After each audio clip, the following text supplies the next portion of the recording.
হঠাৎ আসসালামু আলাইকুম বন্ধুরা, সবার কী অবস্থা? সবাই কেমন আছেন?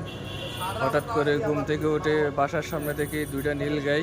এই দেখুন, এগুলা নীল গাই বলবে না মহিষ বলে আসলে আমি জানি না সঠিক। এ দেখুন, এক একটা মহিষ না বা নীল গাই দেখুন কত বড় বড়। এগুলো আজকে বিএনপির পার্টি অফিসের মিছিল সমাবেশ আছে, এখানে এগুলা খাওয়াবে, এই জন্য আগ থেকে এগুলা নিয়ে আসা আর কি। আপনারা যে যেখানে আছেন সেখান থেকে চলে আসুন বিএনপি পার্টি অফিসের সামনে। আজকে আপনাদের মোষের বিরিয়ানি খাওয়ানো হবে। দেখেন এক এক মোষ কত বড় দেখুন। এগুলা এক একটা 7-8 মণ করে হবে। দেখুন এক একটার কি সাইজ, অনেক বড় বড় মোষ। আপনারা যে যেখানে আছেন সবাই তাড়াতাড়ি করে চলে আসুন পার্টি অফিসের সামনে, আপনাদেরকে আজকে মোষ বিরিয়ানি খাওয়ানো হবে। সবাইকে ধন্যবাদ। সবাই ভিডিওটি বেশি বেশি করে শেয়ার করে দিবেন যাতে সবাই পার্টি অফিসের সামনে চলে আসতে পারে। সবাইকে ধন্যবাদ, ভালো থাকবেন।